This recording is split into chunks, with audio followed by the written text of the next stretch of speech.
Megovanen Melennin. Vítejte přátelé u přednášky Dvůr podzimu jako místo k životu. Přednášku jsme dali dokupy ještě s několika lidmi v první polovině roku 2023 a odpřednášeli jsme ji, nebo spíše já jsem ji odpřednášel v menším podniku v Brně. Bohužel, ať jsme se tenkrát pokusili přednášku nahrát, neměli jsme ještě dostatečné technické zázemí a vlastně akustické podmínky v tom podniku nebyly nic moc. Tedy z toho nebylo nic. A proto jsem se rozhodl napravit tento náš rest a přednášku znovu nahrát. Jelikož je to přednáška minimálně z části z patra, tak to určitě nebude 1:1 k té původní přednášce, čímž se omlouvám každému, kdo by si náhodou přednášku pamatoval a něco v ní chybělo, nebo naopak přebývalo. Ale pojďme k samotné prezentaci. Co to je a co to není. Nejprve asi co to není. Není to návod, jak hrát Tolkienovského elfa, nebo jak si vytvořit postavu ve Dvoře podzimu. Tolkienovské elfy často není jednoduché uchopit. Předobrazy, které máme ve filmu nebo v seriálech, tak bývají často hrdinové, bývají výjimeční a také to bývají prastaří elfové. Takový ten typ čínských mudrců, které vlastně není ani moc zábavné hrát. A jak hrát elfa, který takový není? Není to úplně jednoduché uchopit. Každopádně o takový návod se zde vůbec pokoušet nebudeme. Co to je? Je to snad nějaká sbírka reálií Dvora podzimu a možná i světa, Středozemě, která by vám mohla pomoci svou postavu vytvořit.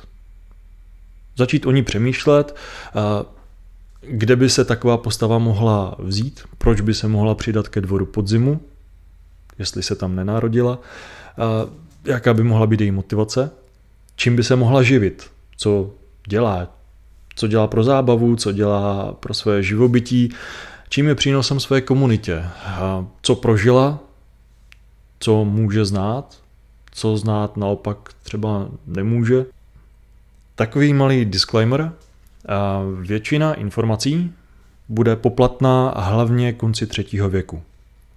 Je to z důvodu, že většina příběhů, které jsme si zatím spolu prožili, a dá se předpokládat, že i mnoho příběhů, které spolu teprve prožijeme, se bude týkat právě konce 3. věku, protože tam se odehrává nejslavnější příběh celého toho světa, tedy Pán prstenů. Pojďme na to. Část první. Dvůr podzimu jako místo. Dvůr podzimu je knížectví, ano. Ale kde je? Kde se nachází? Protože v lóru Středozemě nic takového neexistuje. Je to, dá se říct, fiktivní místo ve fiktivním světě, které jsme si vytvořili v Eredluin, v Modrých horách. Zde byl Dvůr podzimu zbudován ve 2. věku roku 1697. Zajímá-li vás víc o tom, proč vznikl, kým byl založen, jaké byly okolnosti, vše je sepsáno v příběhu založení Dvora podzimu, který je k dispozici v knížecí knihovně. Ale abych to shrnul, tak v tom roce cestovala družina mnoha elfů, dá se říct, že utíkali, a ve chvíli zoufalství našli v Modrých horách zvědové této družiny jeskyni. Po bližším ohledání našli chodby. Ze začátku nevěděli, o co se jedná, a později přišli na to, že z největší pravděpodobností zde stála kdysi trpastyčí pevnost. A tím kdysi myslím opravdu před dávnými věky. Pravděpodobně pochází z Beleriandu. A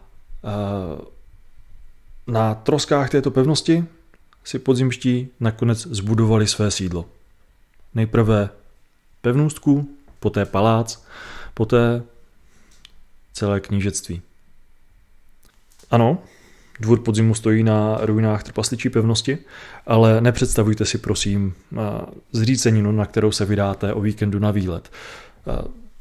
Zbylo s ní sotva pár zdí. Za to pod zemí se nacházely rozsáhlé chodby, dokonce několik síní. A jelikož je to nález neúplně malého významu, přece jen je to zbudovaná stavba jisté kvality, tak následně v následujících letech, desetiletích a věcích navázali podzimští, řekl bych, dobré sousedské vztahy s trpaslíky, se kterými stvrdili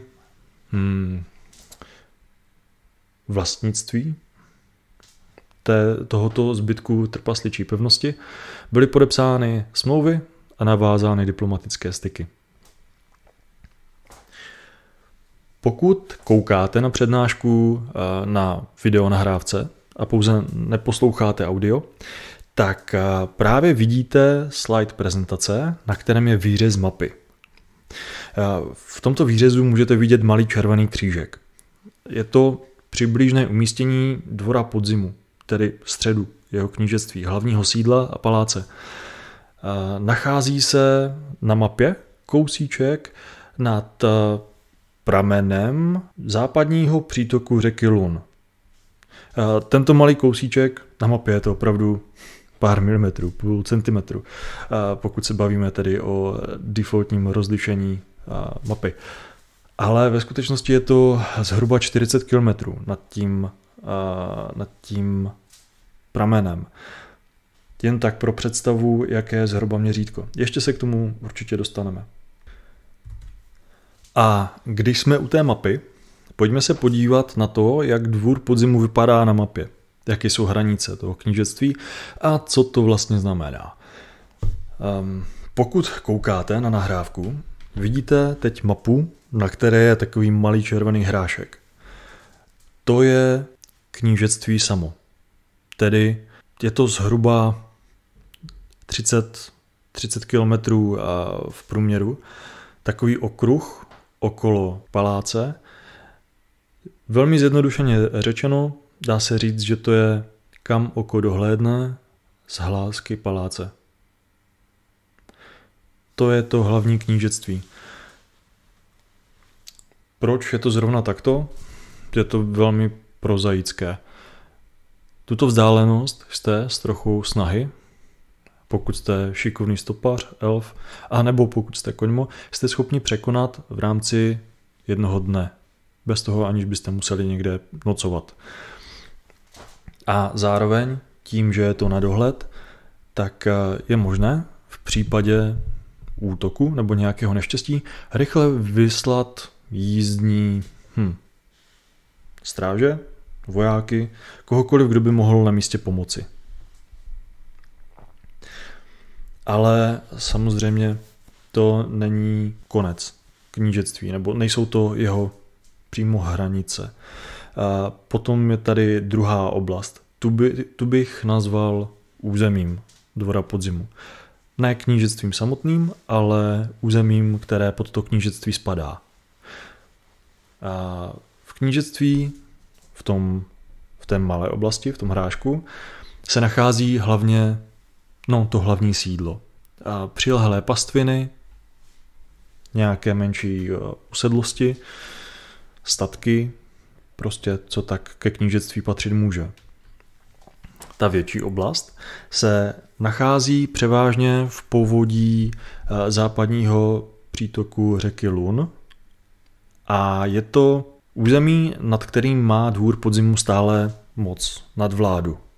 Existují zde vesnice, osady, výsky a samozřejmě i usedlosti a důležité body, nebo jak to říci, jako jsou přívozy, doly.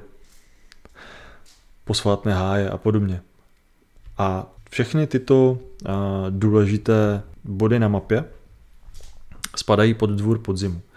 Jejich obyvatelé se cítí jako obyvatelé dvora podzimu a znamená to, že samozřejmě mají závazek vůči knížatům, pravděpodobně odevzdávají nějakou část svého výdělku, ale zároveň jsou chráněni knížaty, kteří k nim mají tedy povinnost ochrany a tak. Dalším okruhem nebo oblastí, o které teď budeme mluvit, je oblast zájmu dvora podzimu, která zahrnuje značnou část povodí Luny, nebo alespoň jejich horních dvou přítoků. A v této oblasti dvůr podzimu nevládne v pravém slova smyslu. Na svém území samozřejmě knížata mohou, a pravděpodobně to i dělali, zakládají vesnice, nebo mohou zakládat vesnice, nebo naopak, pokud tam někdo chce něco začít stavět, tak se nejprve musí dovolit pánu toho území, jestli může postavit na daném místě chalupu, důl, přístav na řece, cokoliv. Oblast zájmu ale je spíše zemí nikoho. Je to oblast, která je příliš daleko na to, aby se vůbec dvůr podzimu se svou velikostí pokoušel o to ji spravovat, řídit a chránit. Oblast zájmu na severu se ztrácí do nicoty. Hraničí se zemí nikoho s dalekým severem, kde se prohánějí v horách zlobři a v lesích vlci. Vlastně hraničí, nebo lépe řečeno, na hranicích tohoto území poslední taková usedlost je Faramár. O němž se také můžete dočíst něco málo v knížecí knihovně. Na západě toto území nemá moc s čím hraničit než s horami. Na východě ale se rozprostírá až za řeku Lun do bývalého Arnoru, kde na konci 3. věku pravděpodobně je snad nějaké to drobné lidské či dunadánské osídlení.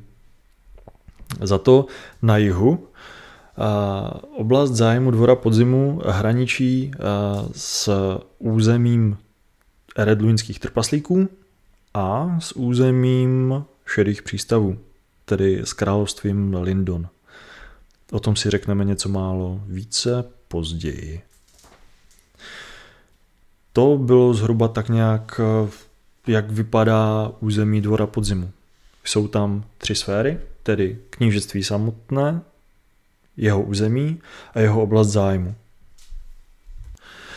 Na celém tomto území, které spadá více či méně pod správu knížat, se nachází jistě několik zajímavých míst, ale nejzajímavější je asi obchodní stezka, která vede od severu, a teď se omlouvám, pokud to vyslovím špatně, vede ze zálivu Forochel až do šedých přístavů.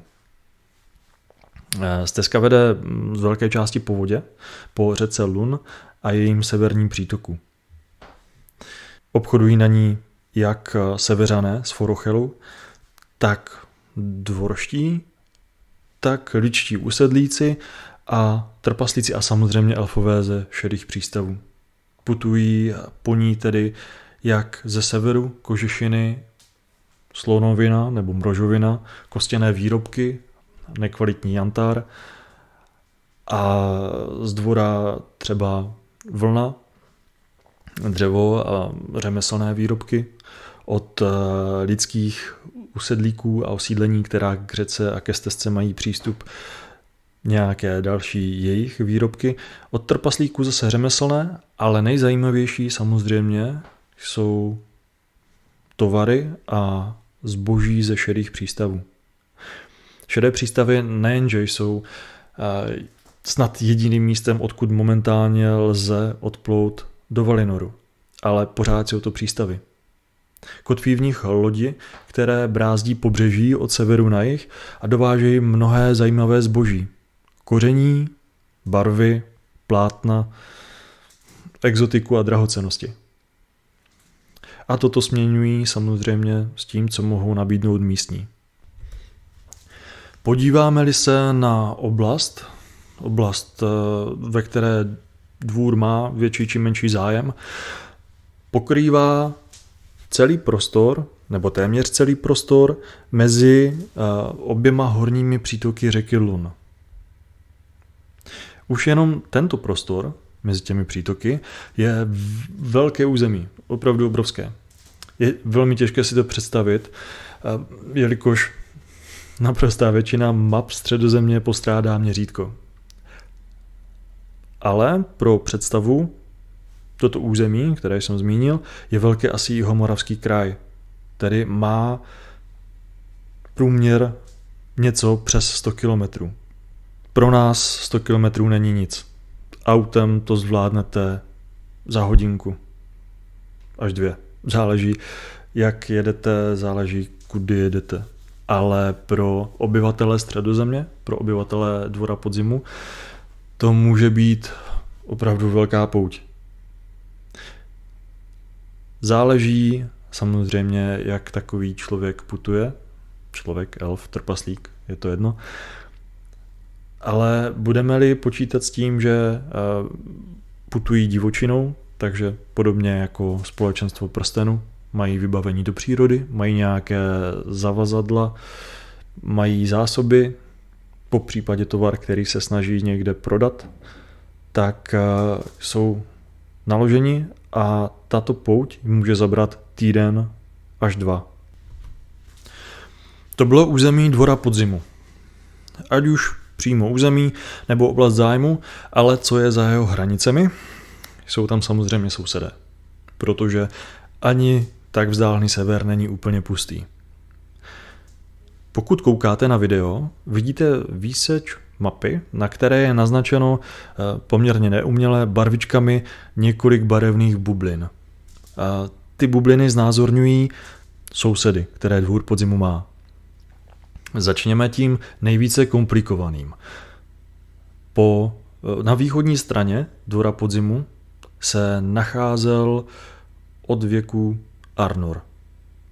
Bylo to velké, mocné lidské království, největší severní království a žel Valar nevydrželo z pohledu elfů až tak dlouho.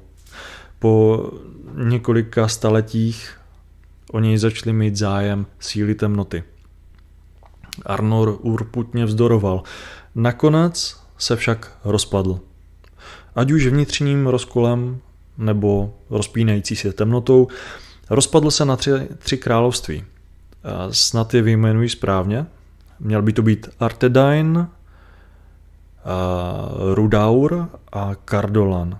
Nás ale zajímá hlavně Arthedain, protože to je to království, se kterým Dvůr Podzimu později, po zániku Arnoru, sousedil. Byly to turbulentní časy. Mezi těmi 3 královstvími byly neshody, spory, válka a postupně, jak jedno po druhém padlo, jejich místo nahradila pustina a království Angmar. Velmi temné časy. I pro Dvůr Podzimu. Podzimští nevěděli dne, kdy přes Lun překročí síly Angmaru a napadnou jeho hradby. V dnešních dnech, tedy na konci 3. věku a zhruba v době, kdy se odehrává Pán prstenů, už je tato oblast opět, někdo by řekl, pustinou. Nejspíš tam sídlí nějací lidé, jak už jsem říkal, nějaké drobné osídlení tam nejspíš bude. Další sousedé, severní sousedé, jsou Severané z Forochelu. Tito lidé žijí v krajině, která většinu roku leží pod sněhem, pod ledem. Můžeme si je představit asi jako sibirské kmeny nebo snad Laponce. Mají těžký život, ale jednoduché vztahy s ostatními. Málo kdy se zapojují do velkých věcí Středozemě, možná právě proto, že mají co dělat, aby vůbec v tak nehostinném kraji přežili. Se dvorem podzimu nemají příliš vztahy, ať už dobré nebo špatné, jelikož mezi jejich územím a územím dvora je několik desítek kilometrů území nikoho, ve kterém snad ani nikdo žít úplně nechce. Dalším sousedem, víceméně jižním sousedem, jsou trpaslíci. Proč víceméně? Protože není úplně jednoduché lokalizovat, kde v Modrých horách trpaslíci vlastně žijí. Žili zde, sídlili zde od nepaměti. Od dob před pádem Beleriandu byly v Eredluin velká a slavná trpasličí města a místa. Po pádu ta největší města skončila na dně moře. Dnes zde trpaslíci stále žijí. A to víme určitě, protože když padla osamělá hora, Thorin a jeho lid odešli právě sem. Za svými vzdálenými příbuznými. Žili mezi nimi a pracovali s nimi na své budoucnosti.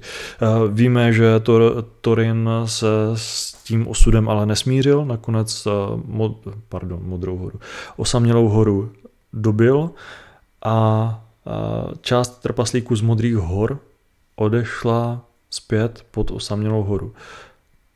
Ale většina trpaslíků z Modrých hor zůstala zde.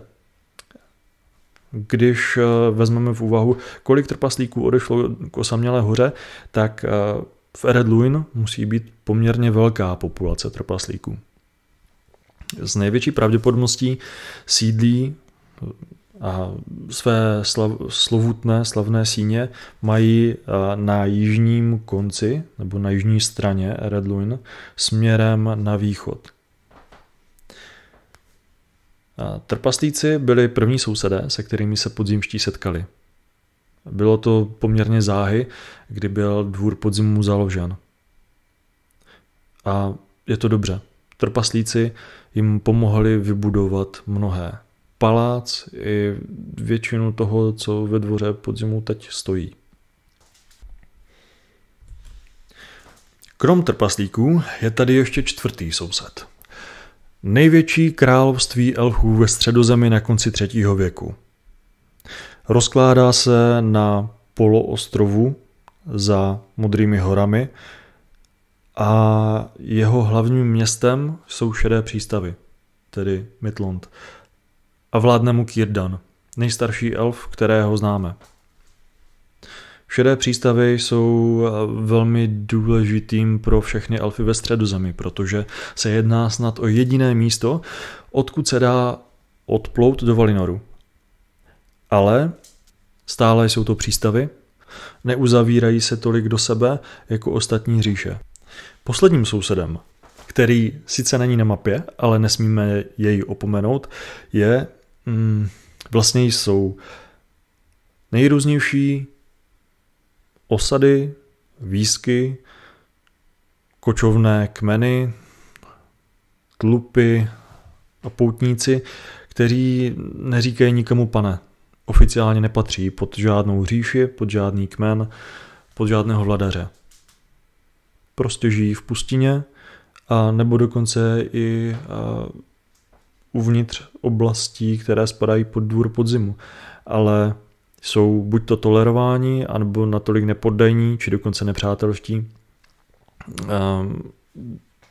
že o nich musíme přemýšlet jako o někom jiném, než o obyvateli dvora podzimu. Mohou to být osadníci, kteří přijdou hledat lepší budoucnost do tohoto kraje. Mohou to být kočovníci, kteří přišli za zvěří. Mohou to být tlupy z lobrů v horách. A nebo potulné bandy skřetů někde na severu. Doteď jsme si povídali o dvoře Podzimu jako o místě na mapě. O oblasti, o tom, co je kolem ní. Pojďme se podívat ale trochu blíže. Již jsem říkal, že dvůr Podzimu byl vystavěn na staré trpasličí pevnosti. Na začátku to nebylo nic moc víc než díra v úbočí hor. Postupem času, postupem věků, zde byl zbudován palác. A kolem paláce vyrostly, jak už to tak bývá, domy velkých rodů i obyčejných rodin, lidí. Vyrostly zde hospodářské budovy i vojenské budovy. To vše je obklopeno hradbou zlatých javorů. Jsou to opravdu javory. Nejsou to melorny, které, pokud vím, tak rostou jenom v Amánu, v Lorienu a na konci 3. věku z naprosto neznámého důvodu začaly růst v kraji. Ale toto jsou javory. Jsou to rozložité javory, na jejichž větvích leží podlaže, jsou tam zavěšené žebříky a provazové můstky, po kterých se pohybují ochránci dvora Podzimu. Tato koruna zlatých javorů je obtékána horskou říčkou, která zároveň protéká samotným palácem a dvorem Podzimu. A kroutí se mezi jeho domy a ulicemi jako stříbrná stuha. Pokud bychom se podívali na dvůr Podzimu a například Šedé přístavy, určitě uvidíme jasný rozdíl. Sice podzimský palác na první pohled je elfí architektury, stejně jako velká část budov, která ji obklopuje. Ale rozhodně je zde nepřehlednutelný trpasličí vliv. Tím, že podzimští se vždy spoléhali na... To zní možná trochu hloupě, spoléhali na trpaslíky. Ale něco na tom bude. Když zde podzimští dorazili, tak jejich prvními sousedy byli trpaslíci a bez jejich pomoci by nepřežili několik svých prvních zim. A mnoho budov z velké části nebo úplně zbudovali právě trpaslíci. Dá se tedy očekávat, že ač palác bude elfí architektury, tak nebude ve všem elfí a budou tam různé trpaslíčí fíčurky a dekorace. Můžete si to představit například jako benátskou architekturu. Ta také. Je to vlastně evropská architektura, ale nese mnoho dekorací a prvků, které se vyskytují spíše v muslimském světě. Tedy je to taková fúze obou světů, jak elfího, tak trpasličího. Část 2. Dvůr Podzimu jako symbol. V obecné řeči dvůr Podzimu, v kvenivštině Tarminas Javie, v Sindarin Minas Lasbelin. Je stejně starý jako Roklinka a sdílí s ním mnoho společných rysů. Například byl založen uprchlíky z Eregionu, je to elfí enkláva, více či méně, sídlí v horách, ale na rozdíl od Roklinky dvůr Podzimu je ohnivější. Pokud bychom brali Roklinku jako symbol moudrosti ve Středozemi, přece jen pán Elrond je světoznámý. Je velmi známý pro svou moudrost snad ve všech koutech Středozemě. Ale ani Roklince se nevyhýbá vadnutí elfů. Jejich melancholie a smíření se svým osudem. To je to, v čem se od dvora Podzimu liší. Dvůr je stále hořící plamen. Je to útočiště pro ty, kteří se nesmířili s osudem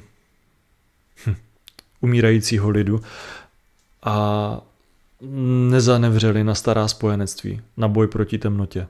Dvůr Podzimu vítá každého, Ať už je to elf, trpaslík, člověk a ať už věří v cokoliv.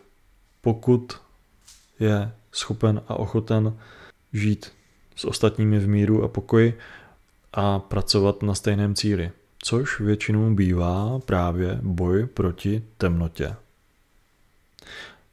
A na konci 3. věku je tento boj velmi intenzivní. Pokud vezmeme tu symboliku trochu více doslova, podívejme se na znak Dvora podzimu. A pokud koukáte na nahrávku, vidíte aktuálně před sebou slide, na kterém je, můžeme říct, erb dvora. Je to čtverec, ve kterém se nachází dominantní hvězda, kruh a nějaké květy a plameny a takové věci. Vlastně asi záleží na vás, co si z toho vezmete, co v tom poznáte, rozeznáte, co bude ta vaše symbolika.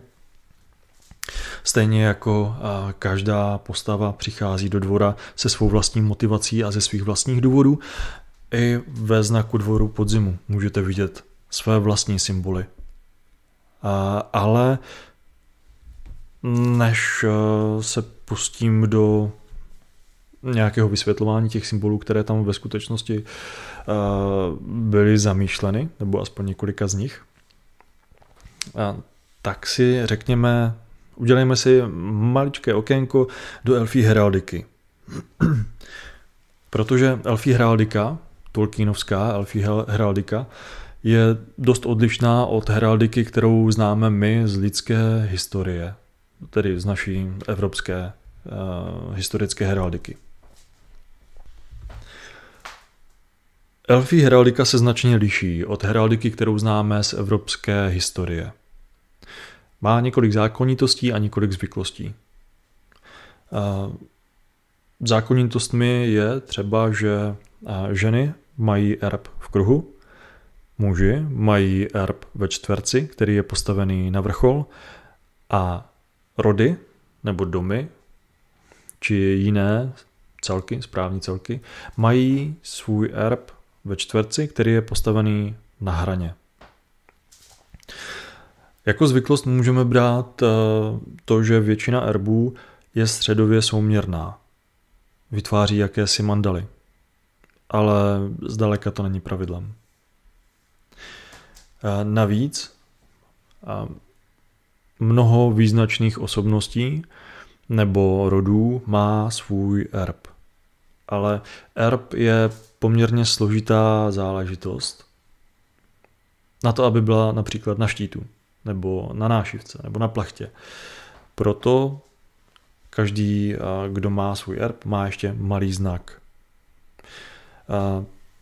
Víme, že ty malé znaky jsou často jednoduché symboly. V šedých přístavech například domy či lodě měly na vlajkách znaky, jako je šíp či meč.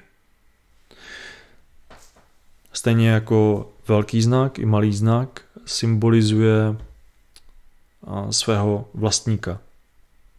Pokud se tady podíváme na symbol přímo Dvora podzimu, podívejme se přímo na znak Dvora podzimu. Pokud koukáte na video, vidíte ho před sebou, je postavený na hranu, to znamená, že je to znak rodu nebo domu. My bereme, že je to přímo znak knížectví jako takového. Obsahuje několik hlavních symbolů, mimo těch skrytých a těch, které jsou symbolem jen pro každého z nás. Hlavními symboly jsou například symbolika čtverce a kruhu. Je to proto, že tento erb byl vytvořen sice ženou, matkou knížat, ale pro knížata jako první členy nebo zakladatelé toho rodu. A knížata jsou muž a žena, tedy čtverec a kruh. A další symbolikou jsou podzimní barvy. To je samopopisné, takže to nebudu rozvádět. A dalším symbolem je osmicípá hvězda, velekrálovská hvězda, protože hlasy ve větru říkají, že knížata by teoreticky mohla mít nárok na korunu velekrále. Dalším symbolem je bílá věc uprostřed, která by mohla symbolizovat světlo nebo Silmaril. Jelikož předek knížat byl tvůrce Silmarilu. A květ na hvězdě by mohlo symbolizovat například horskou orchidej, tedy Eredluin. Ale těch symbolů je tam ještě daleko více. Schválně, jestli na ně přijdete. Pojďme ale od symbolů a symboliky k tomu, jak dvůr podzimu působí na obyvatele Středozemě. Tedy alespoň na ty, kteří o něm slyšeli. Již jsem zmiňoval, že dvůr je útulek pro ty, kteří nevzdali svůj osud. Jedna moudrá osoba hezky popsala, že elfové ve Středozemi na konci 3. věku jsou jako památkáři, kteří sedí a vzpomínají na to, co bylo. Na dávné hrdiny a dávné příběhy s vědomím toho, že je nic podobného nejspíš nečeká. A tak sedí a vadnou nebo odejdou do Valinoru po vlnách. Pokud se podíváme na elfy, tak ve dvoře podzimu jsou spíše ti, kteří do Valinoru raději odejdou skrz síně Mandosu, pokud to bude mít smysl. Pokud mají šanci změnit svůj osud, pokud mají šanci bojovat za Středozem a proti temnotě. Dá se tedy předpokládat, že zde jsou spíše rozhodnější charaktery. Alespoň na poměry elfů. Samozřejmě žádná osoba, ani elf, ani člověk, ani trpaslík, ani hobbit nejsou stejní. Každý má svoji osobnost, každý má své názory, své cítění a svou míru motivace, trpělivosti, zdvořilosti a tak dále. Nicméně díky tomu, co dvůr symbolizuje, dá se předpokládat, že láká spíše osoby, které mají velmi silný názor na to, co je správné udělat. A tedy může být občas poměrně složité vést diplomatická jednání, hlavně na elfí úrovni, která je, jak si možná dovedeme představit, spíše velmi delikátní, opatrná a nikam nespěchá. A tedy podzimští mohou být i nepříliš vítanými hosty na takových jednáních. Na druhou stranu, pokud se jedná o bitvy, pokud se jedná o boj proti temnotě, pak jsou rozhodně vítanými spojenci. Pořád mluvím o jakési ohnivosti. Ale co to znamená? Je tím myšlen jakýsi rodový temperament, který mají knížata v krvi. Knížata, Keletien a Kelederin, totiž pochází z Feanorova rodu.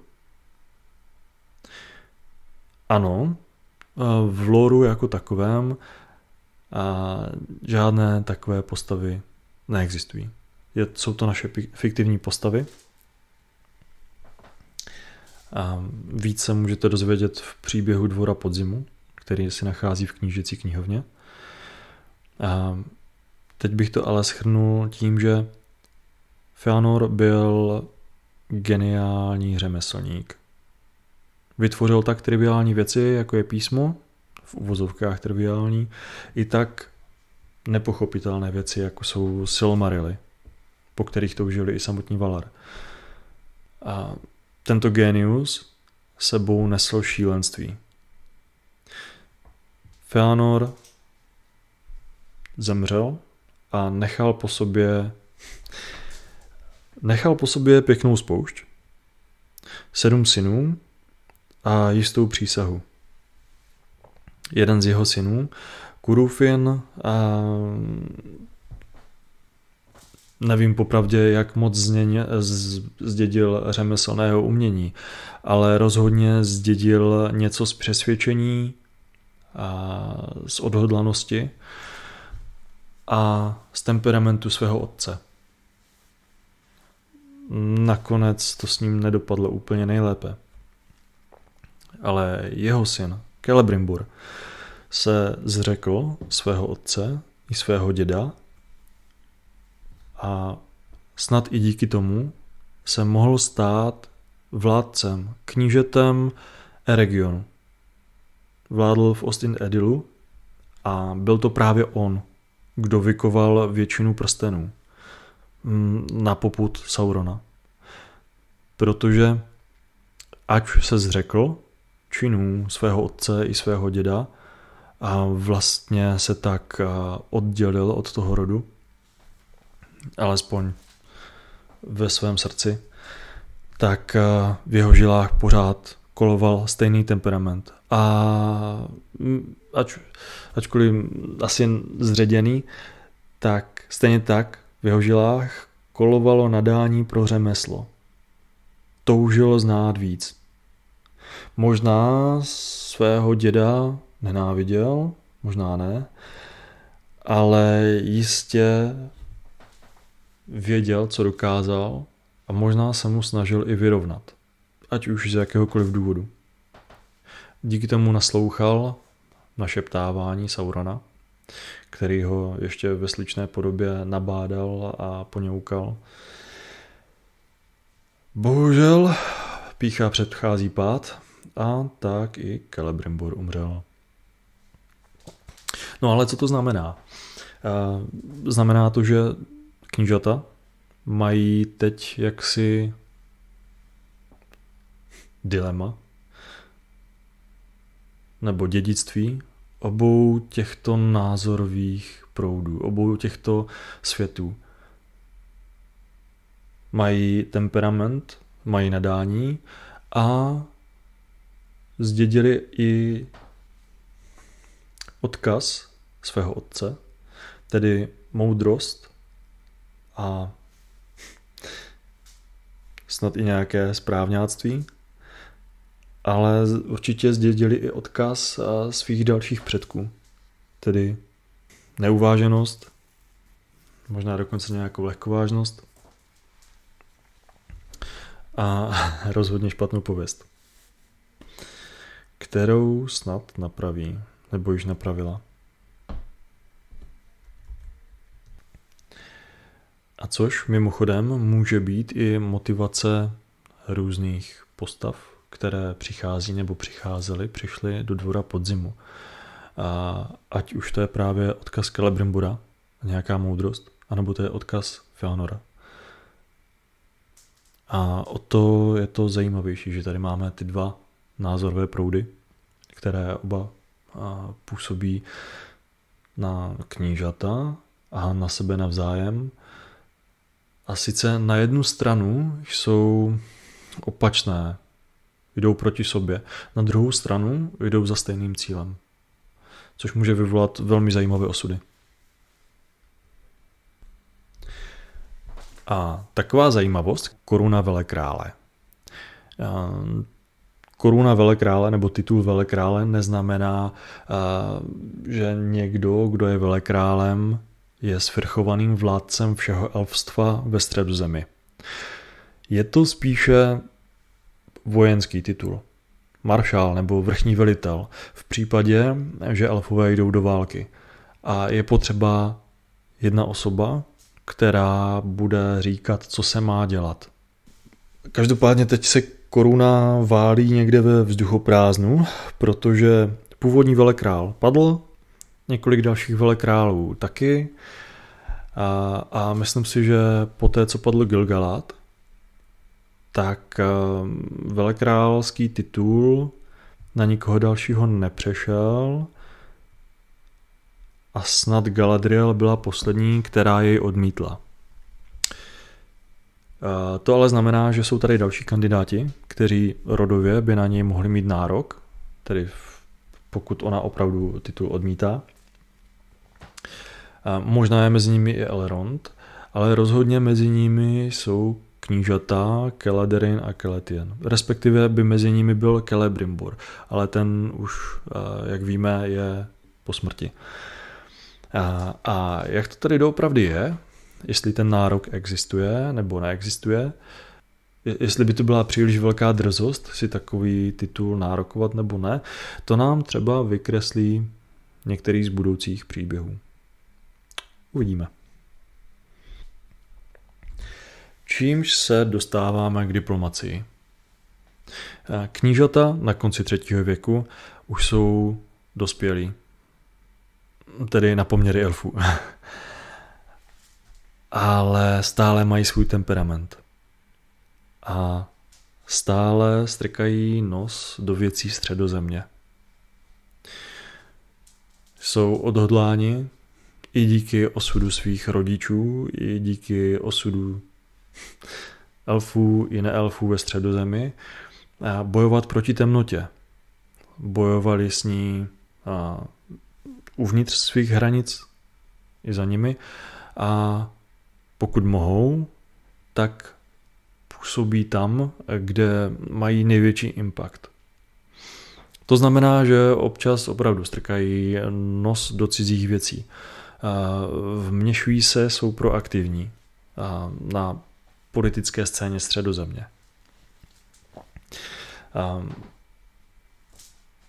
To může vytvářet dojem, že občas vytváří nátlak a možná to tak opravdu je. Možná opravdu si někteří diplomaté Dvora podzimu uvědomují svou pozici. Asi toho úplně nezneužívají, ale nedá se to rozhodně považovat za klasickou elfí diplomacii. Ne v takovém duchu, jak ji známe například od Elronda. Elrond je takový pavouk Středozemě, který spíše manipuluje a jemně, krásnými slovy přiměje lidi, elfy a další stvoření, aby dělali, co potřebuje a jako střípky mozaiky poskládali celkový obraz a celkový osud a staly se věci. Myslím si, že na rozdíl od Roklinky Dvůr podzimu je mnohem přímočařejší. Ať už to tomu nahrává, anebo ať už je to důsledkem, válečníci Dvora podzimu jsou poměrně zkušení. Zocelení z bojů po celé Středozemi. Na konci 3. věku stojí po boku svých spojenců z Gondoru i odinut.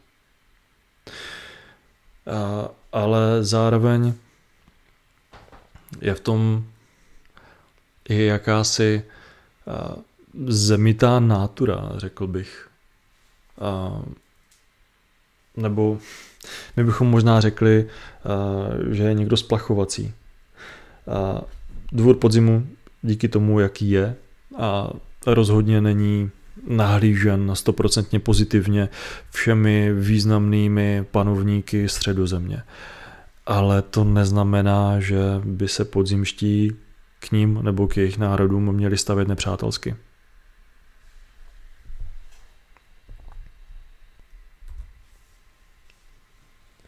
Dostáváme se do části, kdybychom si mohli říct, jak zhruba Dvůr podzimu vychází s některými národy, s těmi asi nejznámějšími národy a stranami Středozemě.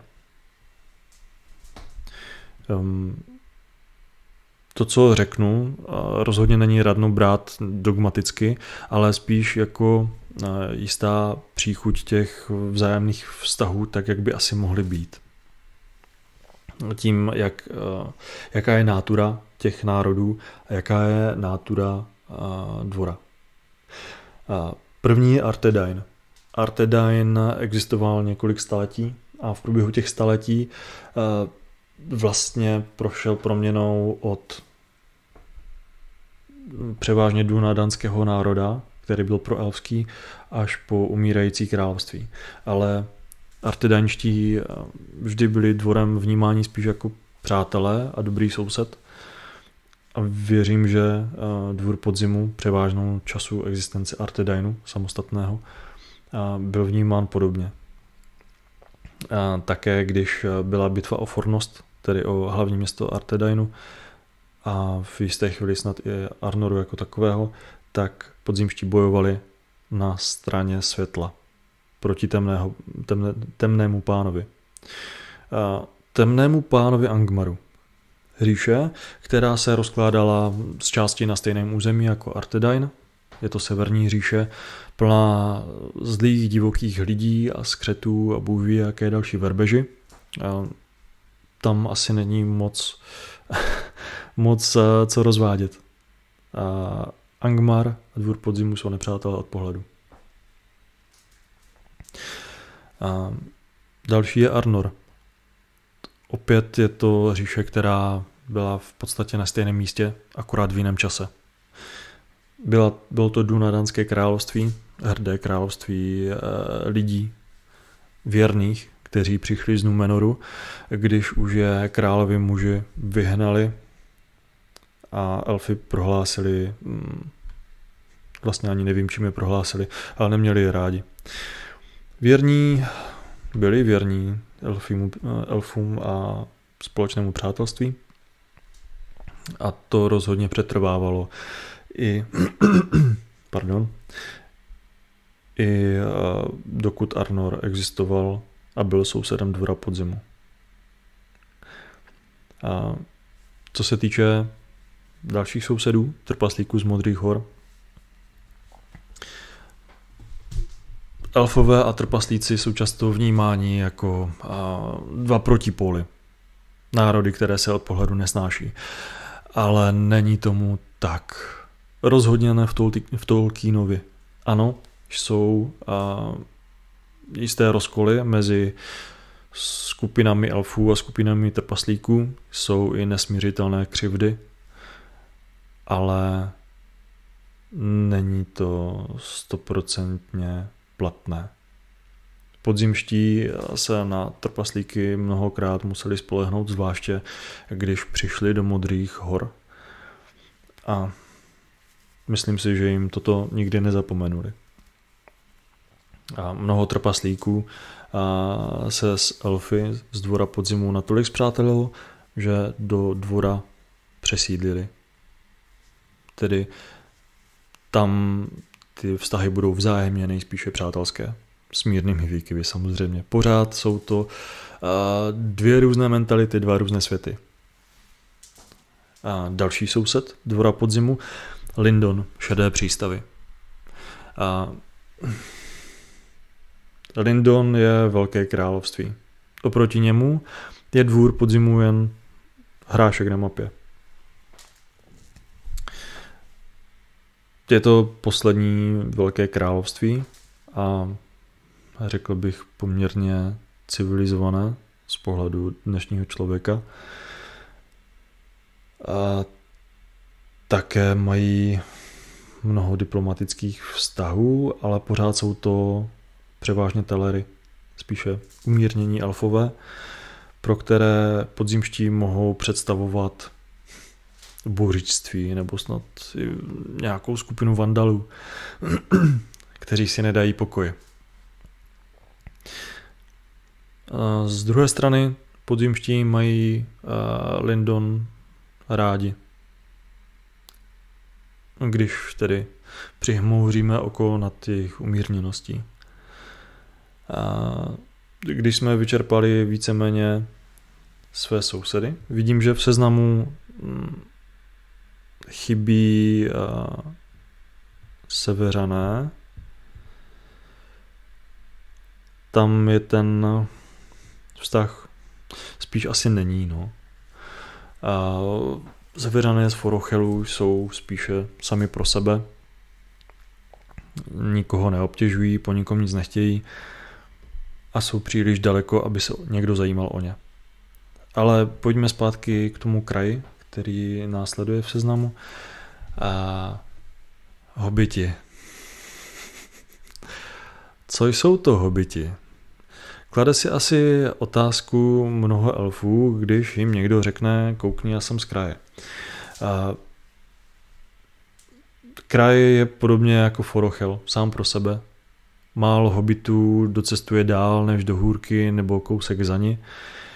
A tak ač o něm pravděpodobně elfové vědí, že existuje, že tam něco takového žije, nejspíš se s nimi nějak některak nestýkají.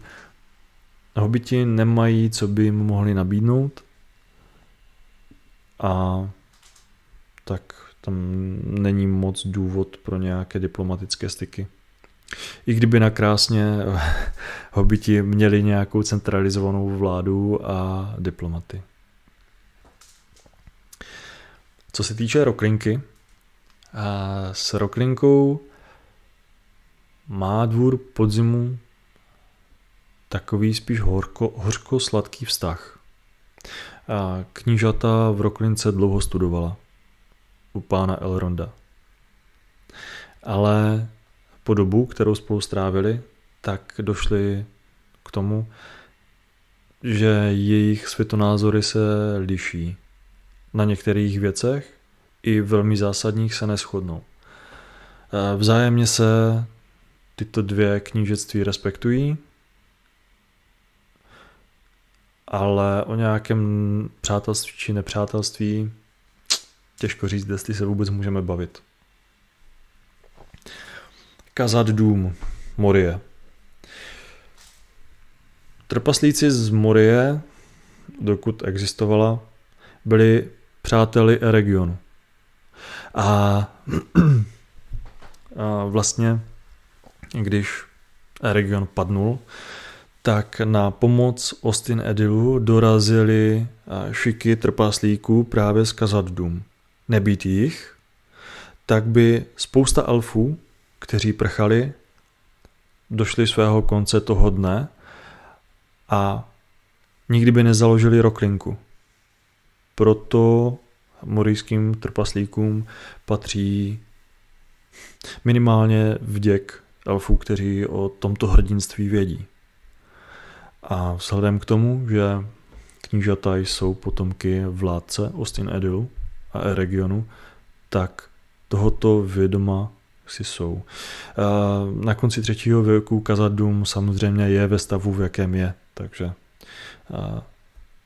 o nějakém vzájemném vztahu se těžko dá mluvit. Stran Rohanu jsou od sebe tyto dvě říše velmi vzdáleny. Na opačných koncích světa, dá se říci.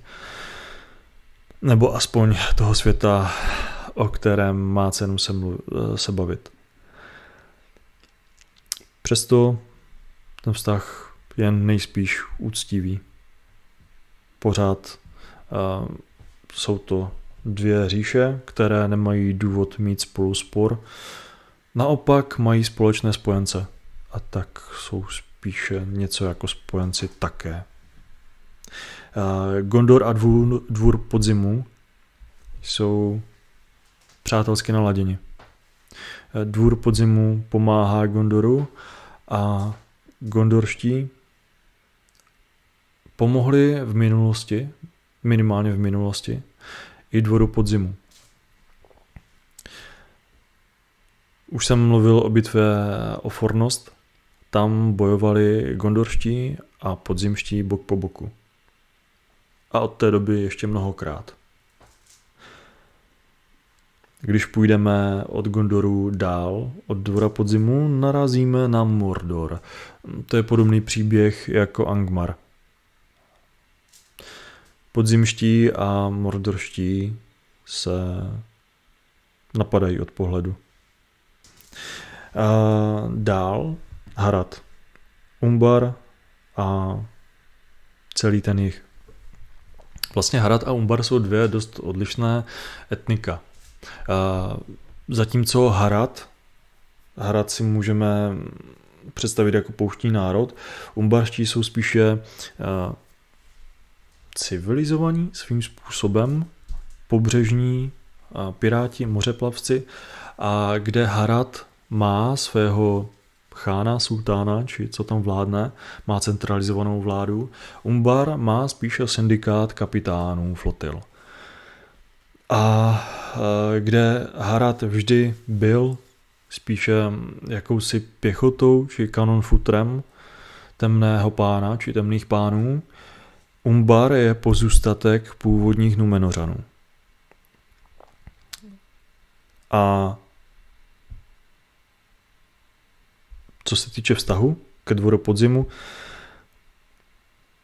Umbarští tím, že jsou decentralizovaní, tak nemají jednotnou politiku a nejsou všichni stejní a nejsou všichni ani 100% naladěni na tu či na onu stranu.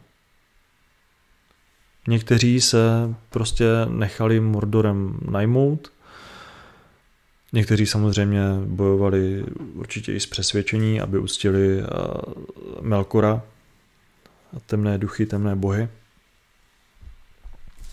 A dvůr podzimu ale už s umbarskými jednal v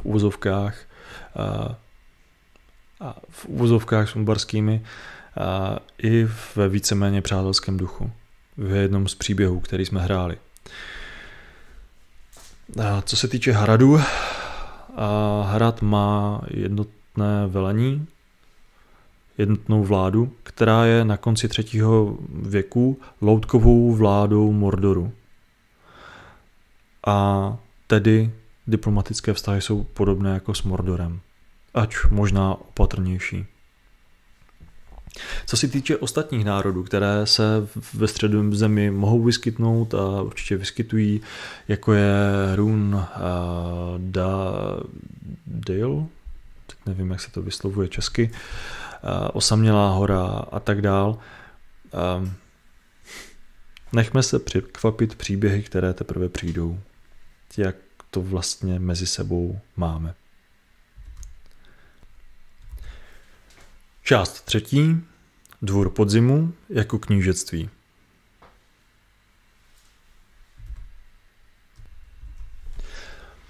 Chtěl bych vám teď dvůr podzimu přiblížit více jako živoucí místo, obec, vesnici, město, něco takového. Je to složitý úkol, protože pan Tolkien byl v některých svých popisech velmi nekonkrétní, zvláště co se týče elfí populace a toho, jak žili, jak byla jejich společnost organizována. Určitě, já věřím tedy, že to tak je, určitě v tom byl jistý záměr, aby elfové byli zachováni tajemnými a napůl mýtickými bytostmi. A pro nás, abychom s nimi dokázali pracovat, abychom si dokázali představit, v čem naše postavy žijí,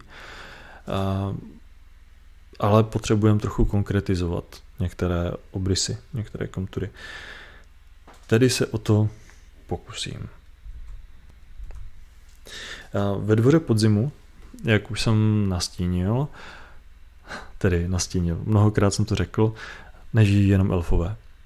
Žijí tam i trpaslíci a lidé. Ať už jsou to nižší lidé, a nebo Dunadané, či nějací jejich potomci. V paláci žijí spíše elfové. Ten poměr by mohl být zhruba 6:3 trpaslíkům ku 1 člověku. A prosím, ten poměr je opravdu jen pro nějakou naši hrubou představu. Není to žádný tvrdý údaj. Důvod, proč jsou tady spíše elfové, je ten, že do dvora podzimu hodně elfů přišlo s nějakým cílem. A zatím, že chtějí být ve středu dění, chtějí mít ještě třeba hrdinský osud, anebo chtějí něco velkého vykonat pro dobro Středozemě či čehokoliv jiného. A drží se spíš ve středu dění. Za to lidí je zde docela málo. Představuji si, a myslím si, že to je poměrně realistická představa, že lidé, zvláště ti nižší lidé, se v v bezprostřední blízkosti dlouhověkých ras mohou cítit nepříjemně. Představil bych si to asi jako generační rozkol, ale tak 100násobný. Ty rozdíly tam určitě jsou. A co se týče okolí pevnosti, tedy různé osady, výsky, vesnice, doly a tak ten poměr by mohl být zhruba 4 elfy na 2 trpaslíky na 4 lidi. Elfové určitě taky žijí v osadách a v různých posvátných hájích a podobně. A trpaslíci samozřejmě tam, kde je nějaká zajímavá ruda nebo zajímavý kámen, tak si zbudují svou huť, svůj lom. A lidé žijí tak, jak lidé žijí, v osadách, ve vesnicích. Pojďme si ale říct něco o jednotlivých rasách, které by ve dvoře podzimu mohly žít. Budu se věnovat hlavně elfům, protože ač samozřejmě jsou zastoupeny i ostatní rasy, tak elfů je momentálně ve dvoře, aspoň co do postav, nejvíce. Pojmout elfa z toho hráčského hlediska je často docela složité. Tedy pro někoho může být jednoduché představit si Elronda a zahrát svého elfa podobně. Prostě mluvíme pomalu, vznešeně a rozhodujeme o velkých věcech. Ale co je vlastně ten elf zač? Když zrovna i ten vysoký elf typu Elrond, co vlastně dělá celé dny? Čím se živí, čím se zabývá, co ho baví? Nejprve si musíme položit otázku, jak to, že elfové nezešílí. Protože žít 1000 let na jednom místě, to z našeho pohledu musí být k zešílení. K ukousání se nudou. Za 1000 let nemůže být nic, co jste nevyzkoušeli. Naštěstí pan Tolkien, nebo snad něco jako evoluce, zákony přírody, nebo tatíček Eru, dal elfům do vínku, že se tak snadno nepřejí věcí. Když se elf oddá svému partnerovi, partnerce, tak každý den s ním je pro něj jako ten první den. Vnímají vše intenzivně jako děti.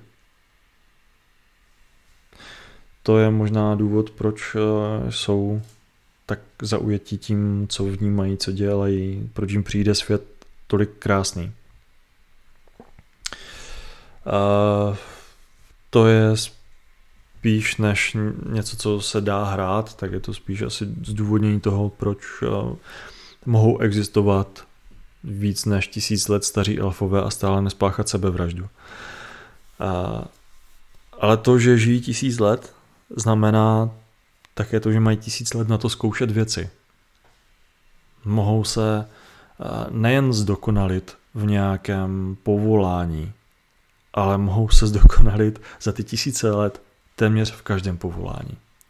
Tím, že jsou nadšenější z věcí, které dělají, i když je dělají rutině opakovaně, by vysvětlovalo, proč elfové často přilnou k něčemu, co je baví nejvíce. Proč některý elf stráví svůj život jako kovář a jiný pase ovce třeba. Jiný skáče po kopcích a píská si na flétnu. S tím může souviset i jistá kouzelnost elfů. To je téma, které je částečně vysvětleno v oficiálním lóru, v kanonu, ale špatně se o něm přemýšlí, špatně se hraje. Víme, že někteří elfové mají určitá nadání. Zářným příkladem toho je Galadriel, která dokáže nahlédnout do jiného času a místa. Mnoho elfů má něco jako nadání, šestý smysl, nebo něco, co prostému člověku může připadat jako kouzelnost, jako kouzelná moc, jako nějaká magie. U toho povolání si to můžeme představit jako, ano, šestý smysl. Že kovář přesně ví, jak udeřit do kovu, aby se vlákna toho kovu sformovala přesně tak, jak on chce. Aby ten kus zbroje byl tak pevný, jak jen být může. Nebo že předlena dokáže i poslepu plést koberce takové, že v nich nebude jediný kas. Budou naprosto dokonalé. Že tak nějak cítí, co mají dělat. To může být ta kouzelnost, mýtičnost obyčejných elfů.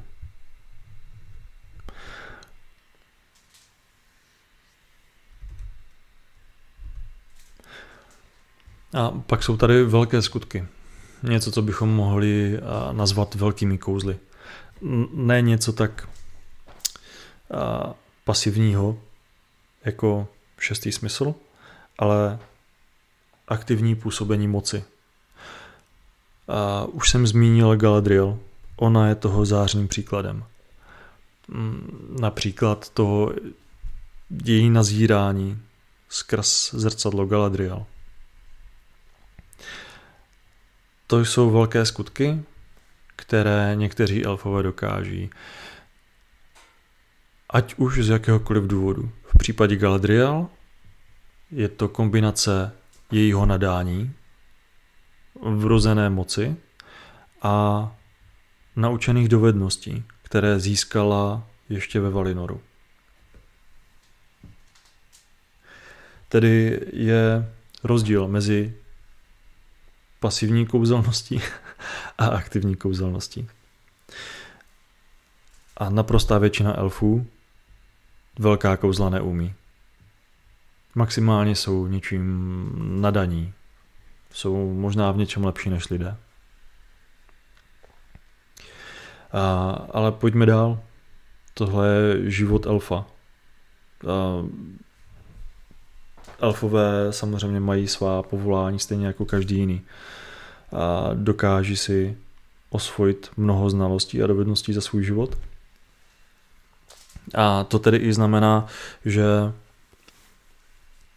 v případě války pravděpodobně můžete téměř každého elfa požádat, aby zdvihl meč nebo luk, protože v těch svých několika letech měl nejspíš dost času naučit se bojovat a zacházet s mnoha zbraněmi.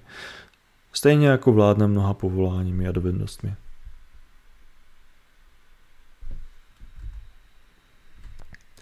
Ale nejspíše to znamená, že elfové tím pádem nepotřebují ani držet velkou armádu ve 100% připravenosti. A tedy valná většina elfů bude mít nějaký svůj civilní život. Nějaké povolání, které jim přináší živobytí a nějaké své zájmy. Stejně jako lidé.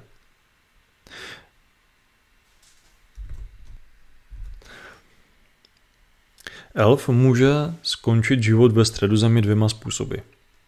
První ten život vlastně neukončí. To je odchod do Valinoru. Fyzicky, víceméně. A druhý je právě smrt, tedy ukončení života. Elfové po smrti odcházejí do Mandusových síní, kde dlí, dokud nebudou propuštěni dále.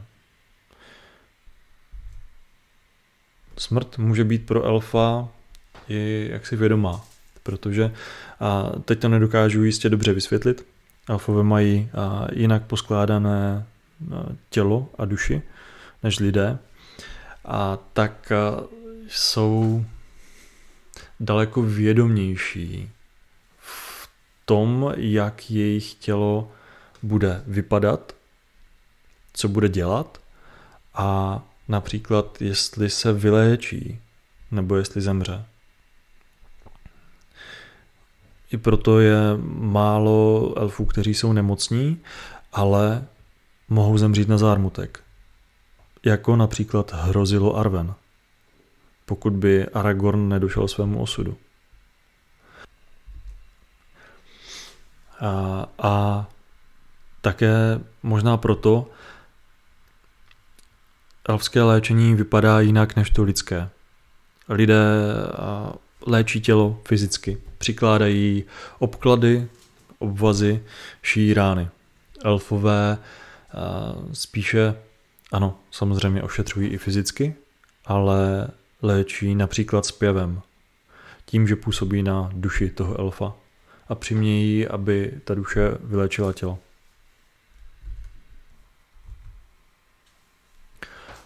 A to by byly elfové. Ale co tam máme dál? Další rasou ve dvoře podzimu jsou trpaslíci. Trpaslíci jsou bodří, zemití, tvrdohlaví a tvrdě pracující.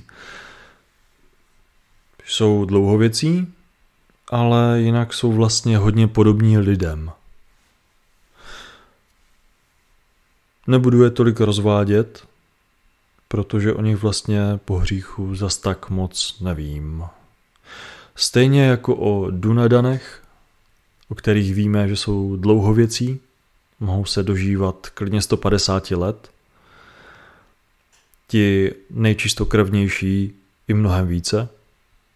A Denethorova linie přežívala víc než 250 let, tak nějak.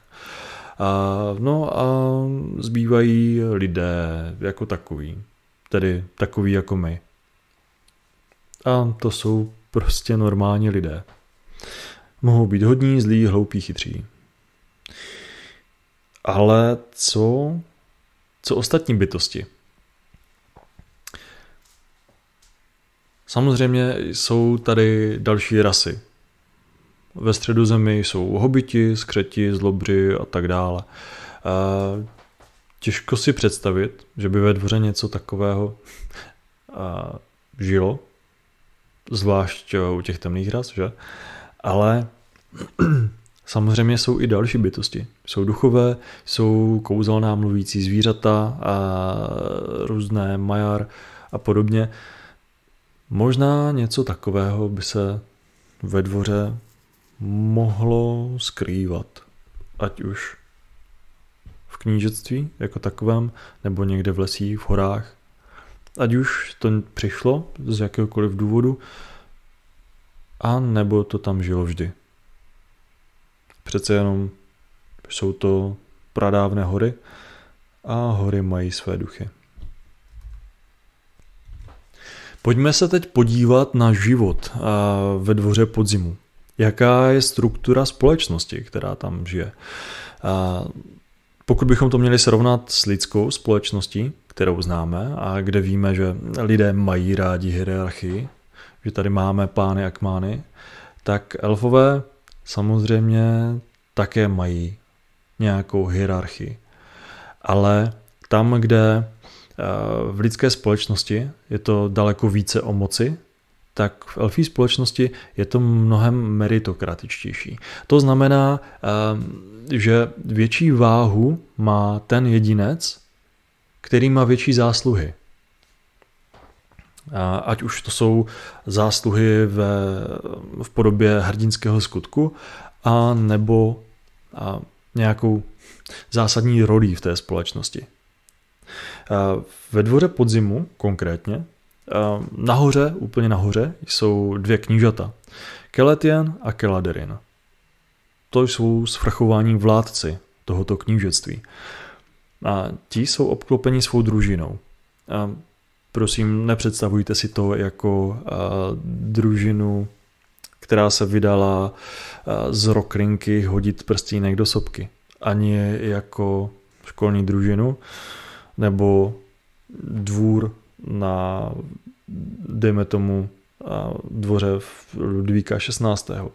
Spíše bychom to mohli přirovnat k družině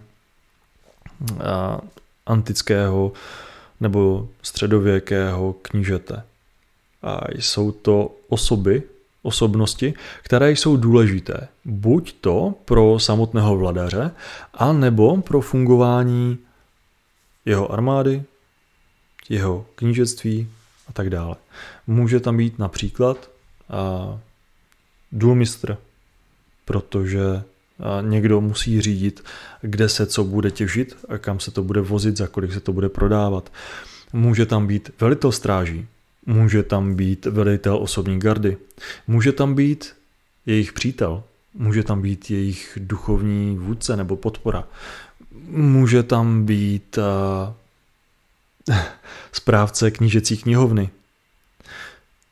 Může tam být ale klidně i někdo, kdo naopak rozporuje jejich názor a oni si ho cení.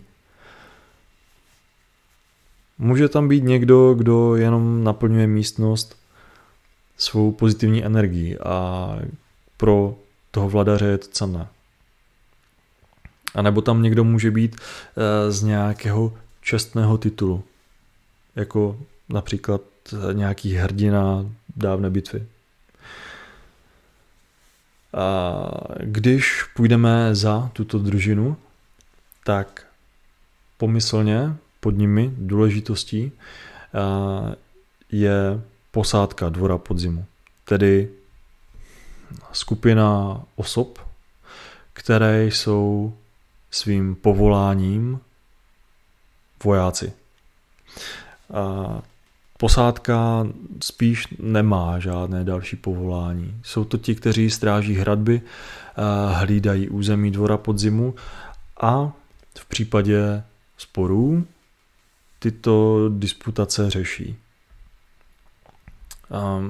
Ve fungování dvora podzimu v té dynamice je, kde družinu můžeme vnímat jako nějaké srdce, které hýbe tím dvorem podzimu a proudí krev, tak posádka jsou ruce, které chrání dvůr a které tak nějak urovnávají, co je potřeba urovnat.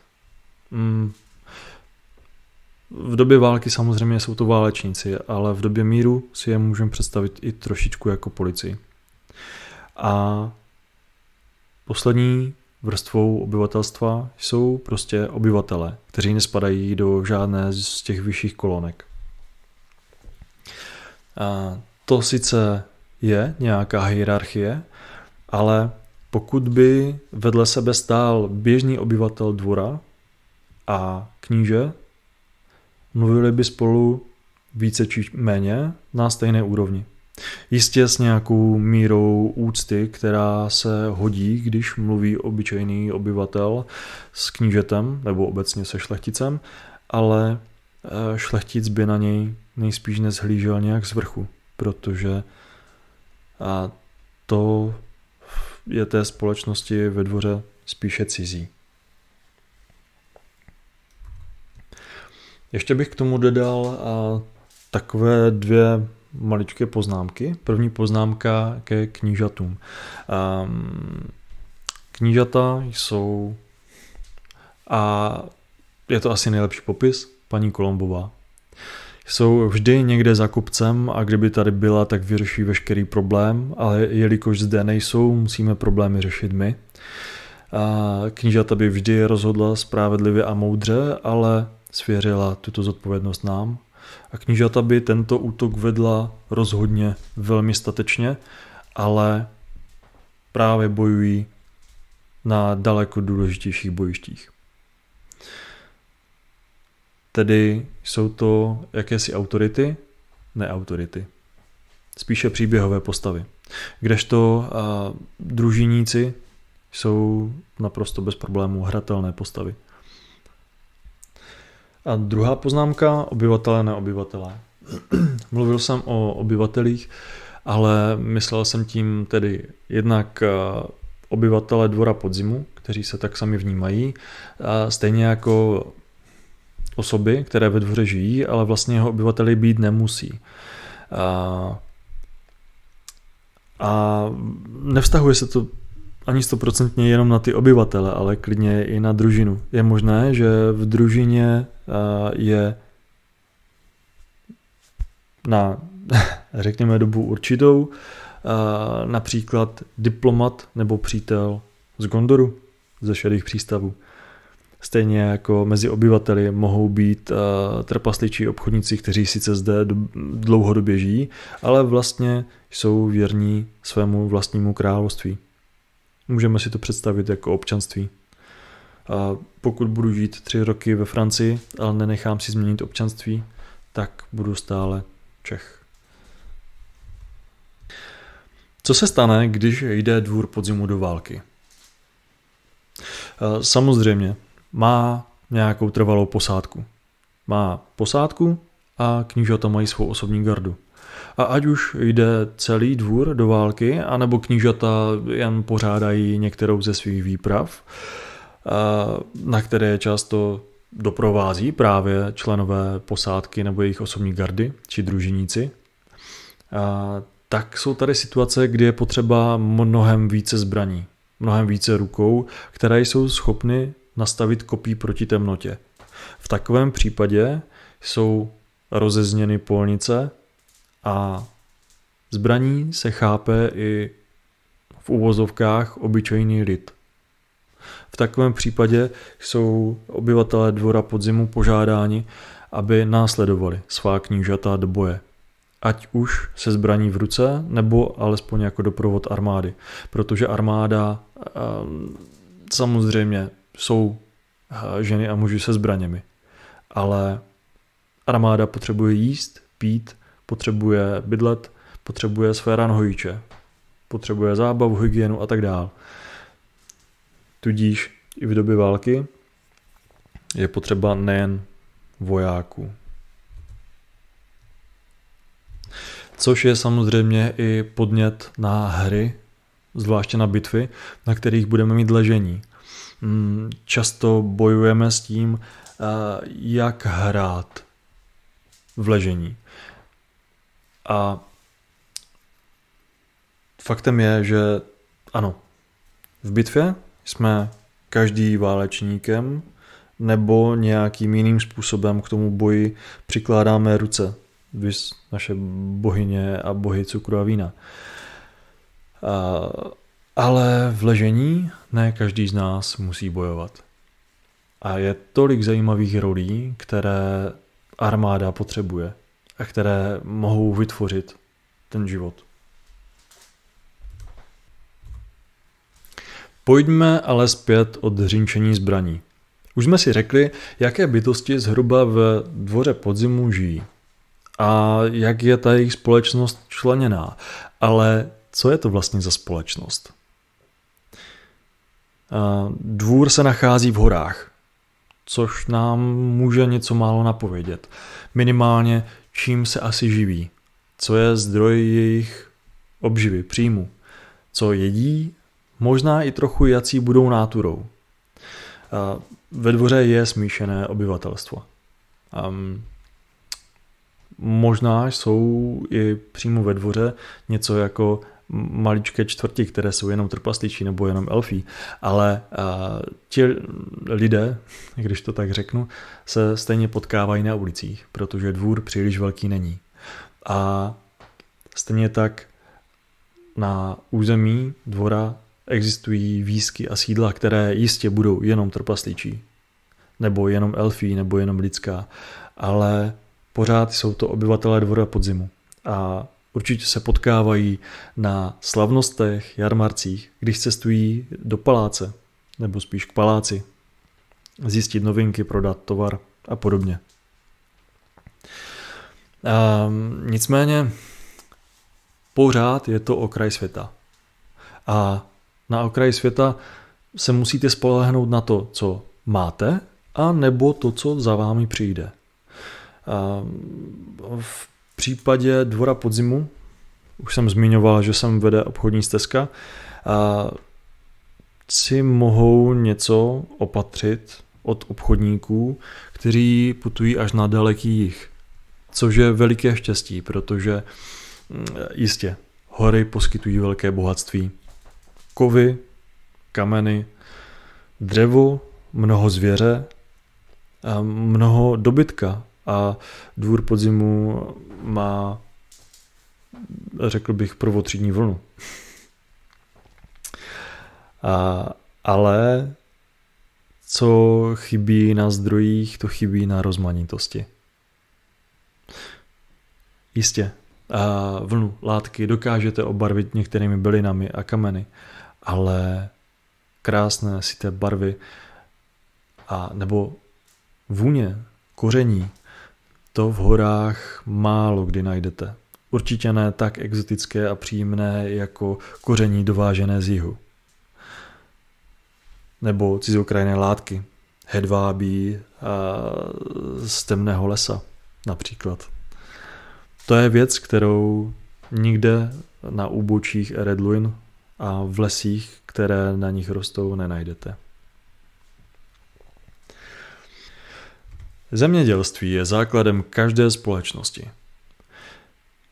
Ale v horách je to se zemědělstvím vždy o něco složitější než v úrodné nížinné pánvi. Co se dá dělat v horách, je v hustých lesích na úbočí lovit lesní zvěř, anebo na pastvinách chovat vlastní dobytek. Horské ovce, kozy, krávy nebo cokoliv jiného.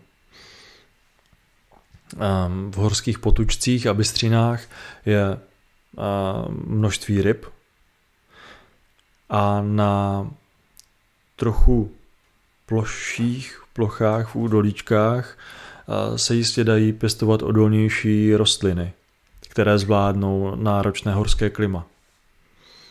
Ostré slunce, ostrý vítr a nízké teploty.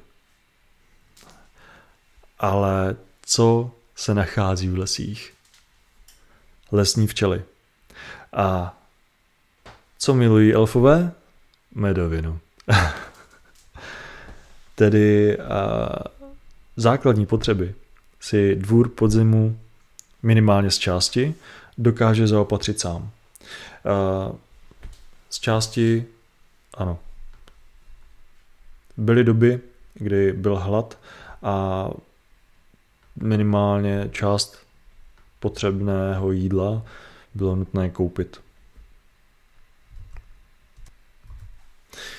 Když je zaopatřeno jídlo, mohou se obyvatelé věnovat výrobě a zlepšování svých životů, což znamená řemesla. Jaké řemesla by asi mohla být ve dvoře podzimu? Opět je to dáno prostředím.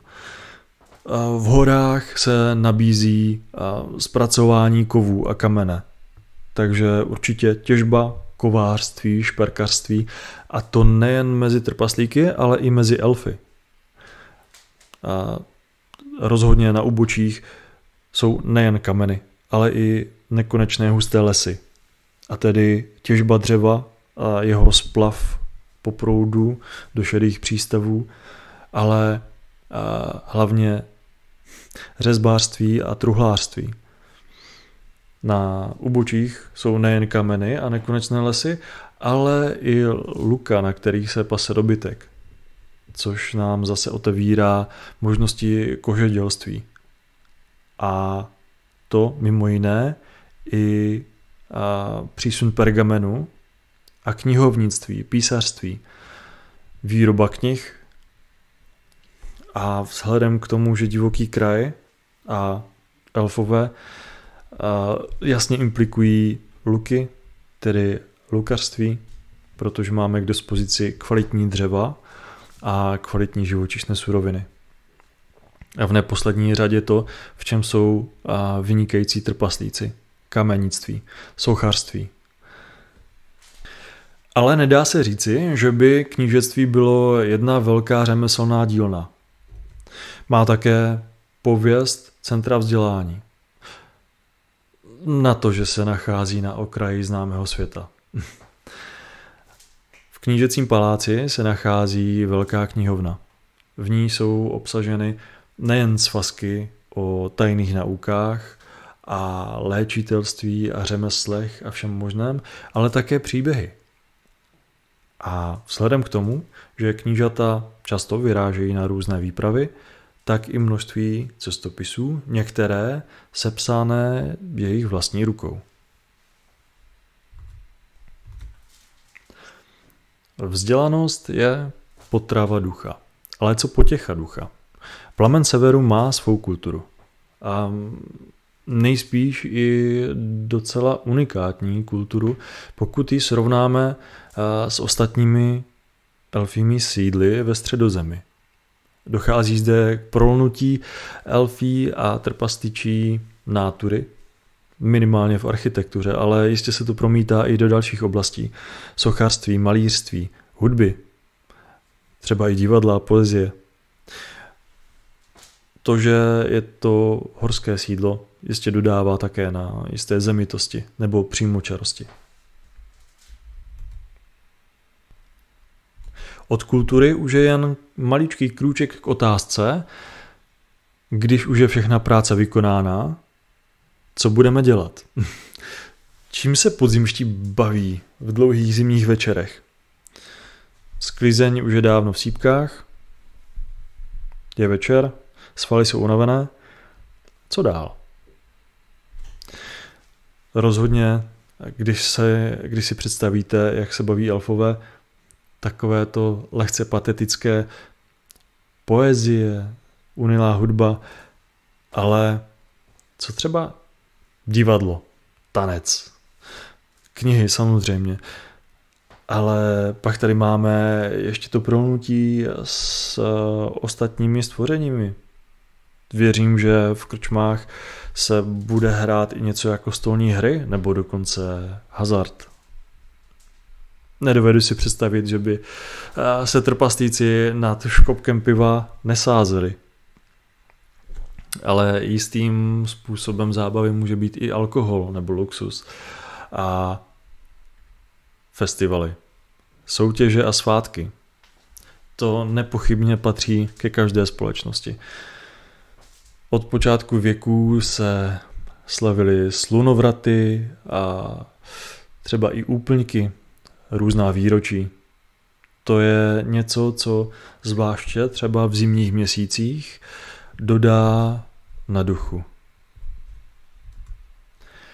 Na začátku prezentace jsem říkal, že toto nemá být návod na to, jak hrát elfa nebo postavu z Dvora podzimu.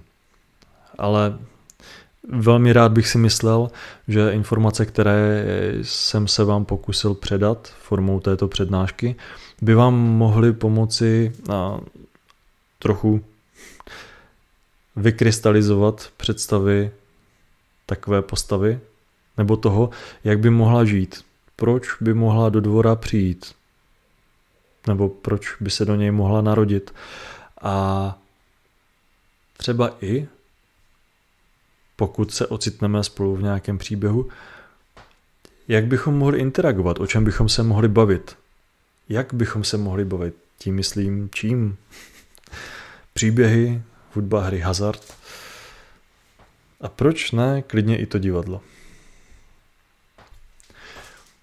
Občas je složité přijít na to, jak improvizovat, o čem mluvit, o čem by mluvil takový obyvatel Dvora podzimu uprostřed tažení. Protože jistě máme tady velké příběhy, Beren a Lúthien a podobně, ale to málo kdo z nás zná na takové úrovni, aby byl schopen to aspoň rámcově převyprávět. I kdyby ze svého pohledu s částečnou improvizací. Ale dá se to udělat i jinak. Dá se mluvit o reálných věcech, které jen zabalíte do fantastického kabátu. Můžete převyprávět klidně cizí příběhy. Můžete převyprávět šípkovou růženku, pokud zaměníte jména, zaměníte reálie, podáte to tragičtěji, patetičtěji.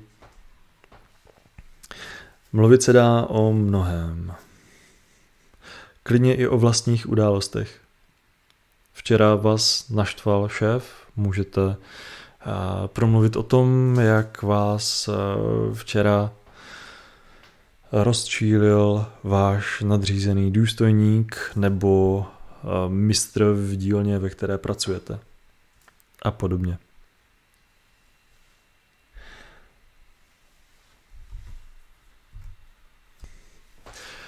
Tím jsme se dostali až na konec.